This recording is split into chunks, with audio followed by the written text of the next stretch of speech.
Just a minor update on my Micronics M5Pi Socket 4 Pentium 60 motherboard. I've made my own little heatsink solution there, which is working well. It's keeping that old Socket 4 Pentium nice and cool. I've also removed the AT keyboard socket and installed the optional PS2 sockets, one for the keyboard and one for the mouse. Reason being, I hate ball mice, and you can still get optical PS2 mice, which is what I'm using. And it works perfectly, of course. However, the BIOS does not actually initialize the keyboard controller IC to open up that second port. It runs with one port only. Unless you want to hack the BIOS, there's not a lot you can do about that. But there is a little program that a Russian has written that actually initializes that second port of the keyboard controller when it is programmed to operate in PS2 mode. And it works perfectly. You just have to make sure it is the first item started in your autoexec.bat file, and it just works fine. So once that is run, it talks directly to the keyboard controller IC and starts up that second port for a PS2 mouse, and then you run your PS2 mouse driver, or in my case, Windows 98.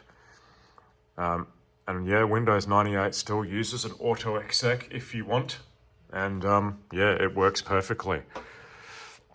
And I've got one of these rather crappy Opti 82C 929 sound cards in here running in Sound Blaster emulation mode, and that's also working fine with that autoexec set up correctly. If you don't set that up, by default, Windows detects it as a Windows Sound System card, and that's very limiting. You won't be able to do any DOS gaming or anything unless you do it via Windows itself, and that's kind of crappy. Yeah, so I'd recommend running it in Sound Blaster mode for DOS gaming compatibility and setting it up correctly with the drivers in the autoexec. But yep, Windows 98 SE is running perfectly on this Pentium 60. It's a bit of a stretch for it, but it works.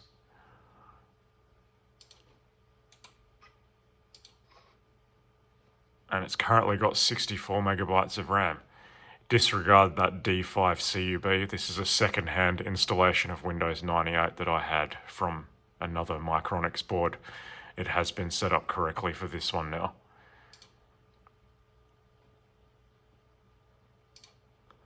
And yeah, it's even got the old LX chipset for the Socket 4 Pentium set up and working.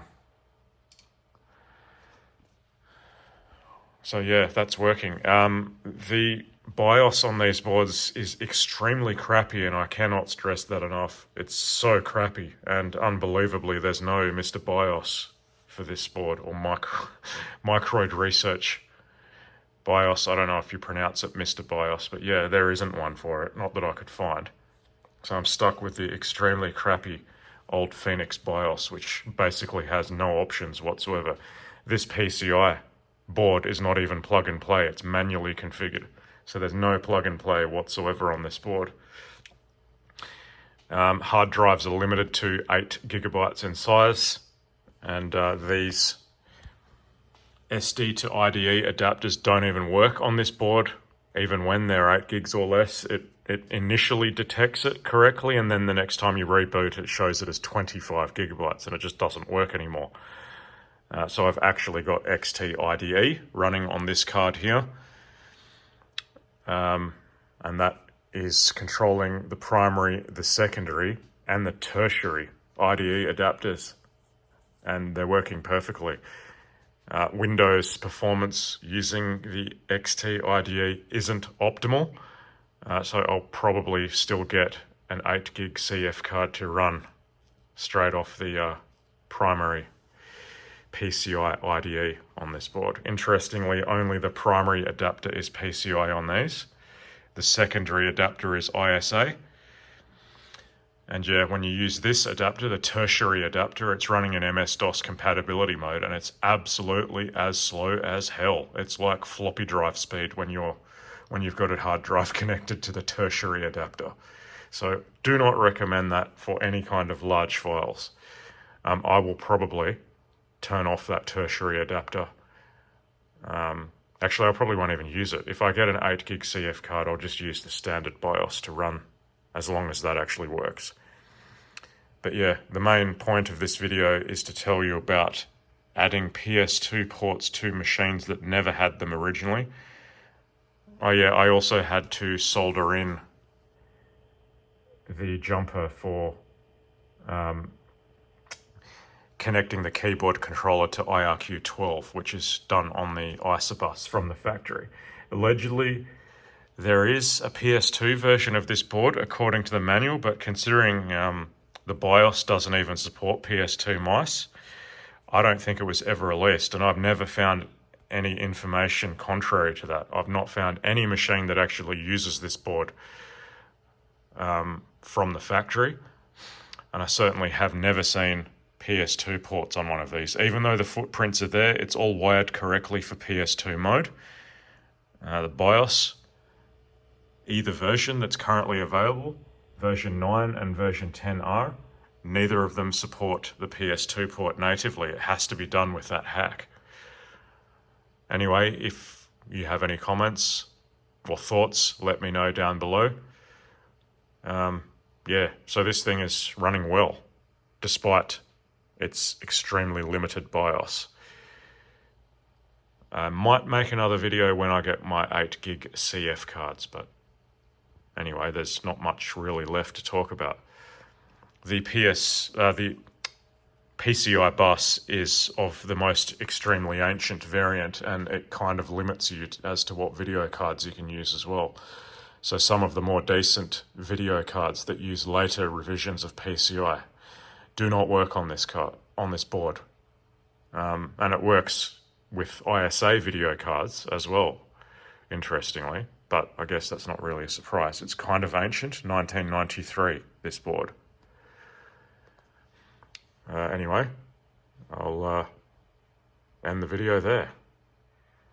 I'll just show you the startup procedure with this mouse hack. You can't see it. So that's the little TSR that enables the PS2 mouse port, and then it tells you to run a mouse driver. Well, I don't actually have to do that if it's booting into Windows 98, but once I exit Windows 98, I can run a DOS mouse driver, and that TSR has left that port activated. And that's the guy's contact details if you want to get in contact. But yeah, that software is brilliant. It just works. So I'm really happy with that, because I was rather concerned after going to all the effort of installing those PS2 ports. I could not get the mouse working for the life of me. And yeah, I worked it out. It was the BIOS. It just hasn't got the code in there to initialize that second port of the keyboard controller. It's like they thought about doing it and they changed their mind, or there was no need for it and they just never added the code to the BIOS. Oh well, now it's definitely the end of the video.